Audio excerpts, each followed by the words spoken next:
Assalamualaikum warahmatullahi wabarakatuh.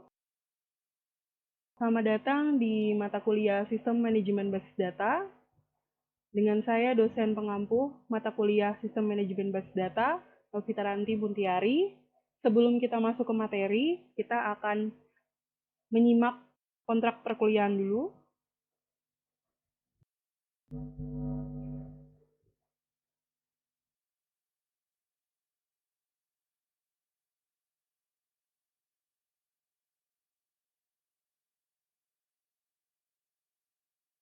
Selanjutnya, kita akan masuk ke materi pembahasan. Di pertemuan kali ini, kita akan membahas jarah, definisi, dan objek basis data, perbedaan sistem file tradisional dengan sistem file basis data, konsep dasar, istilah, dan komponen basis data. Yang terakhir yaitu keuntungan dan kerugian menggunakan basis data. Selanjutnya, kita akan membahas apa itu basis data. Menurut para ahli, dengan berbagai definisi yang ada dapat disimpulkan basis data adalah sebagai kumpulan data yang saling berhubungan, disimpan dengan minimal duplikasi atau redundansi untuk melayani banyak aplikasi secara lebih optimal. Selanjutnya, sejarah kemunculan basis data. Jadi awalnya basis data itu masih dilakukan dengan proses manual dan sistem pemberkasan. Dan proses manual itu berupa kertas dan disimpan pada rak-rak berkas. Pada saat penerapan sistem komputer, sekelompok rekaman disimpan pada sejumlah berkas secara terpisah. Pada tahun 1960, basis data modern muncul. Pada tahun 1970, peneliti IBM menerbitkan artikelnya yang pertama untuk basis data relasional. Pada tahun 1973, Charles menerima penghargaan Turing Award sebagai pelopor di bidang basis data. Pada tahun 1980, sistem basis data yang pertama yang dibangun dengan standar SQL. Selanjutnya, kita akan membahas aplikasi sistem basis data. Antara lain perbankan. Contohnya dari perbankan yaitu data konsumen. Dan selanjutnya penjualan. Contoh dari penjualan yaitu data jual beli atau data barang dan lain sebagainya. Dan aplikasi lainnya yaitu pabrikan, sumber daya manusia, maskapai, universitas. Universitas yaitu data contohnya yaitu data mahasiswa atau data dosen. Selanjutnya, transaksi kartu kredit, telekomunikasi, keuangan, dan lain sebagainya. Ini hanya sebagian, masih banyak aplikasi sistem basis data. Selanjutnya, kita akan membahas objektif basis data. Jadi, basis data itu harus cepat dan mudah untuk digunakan oleh penggunanya. Dan efisiensi ruang penyimpanan juga harus bisa sharing dan menangani data dalam jumlah yang cukup besar dan mengurangi data duplikasi atau kesamaan data, dan juga basis data itu harus aman juga, dan yang terakhir mengurangi waktu pengembangan aplikasi. Selanjutnya kita akan membahas perbedaan sistem file tradisional dan sistem file basis data. Di sini sistem file tradisional yaitu sukar mengakses data dan mendapatkan data, yaitu susah mengakses data dan mendapatkan datanya. Tetapi kalau file basis data lebih mudah mengakses dan mendapatkan datanya. Dan selanjutnya, file tradisional timbul redundansi data atau inkonsistensi data, yaitu duplikasi datanya timbul dan kesamaan datanya. Tetapi kalau file basis data itu minimal duplikasi data dan lebih konsistennya data. Dan selanjutnya, file tradisional sulit dilakukan pengembangan aplikasi atau kaku. Tetapi dengan file basis data, mudah dilakukan pengembangan aplikasi atau luwes. Dan selanjutnya, file tradisional program oriented. Tetapi di file basis data, data oriented. Selanjutnya kita akan membahas konsep dasar basis data.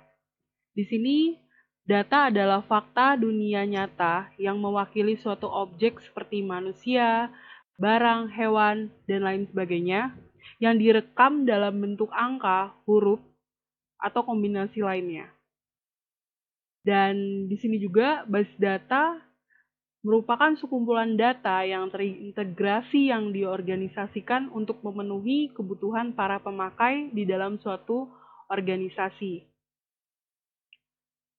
Di sini muncul database management system, yaitu perangkat lunak yang menangani semua pengaksesan ke dalam basis data. Jadi, seperti gambar di bawah ini, sistem basis data terdiri dari basis data dan DBMS. User menggunakan aplikasi basis data yang masuk dan diolah menggunakan DBMS, dan setelah itu disimpan ke dalam database, dan juga bisa diakses lagi ke user. Selanjutnya kita masuk ke istilah-istilah dasar basis data. Yang pertama, entitas. Entitas ini adalah sekumpulan objek yang mempunyai karakteristik sama dan bisa dibedakan dari lainnya. Misal nih, entitasnya pegawai, mobil, nilai, dan lain sebagainya. Selanjutnya, atribut.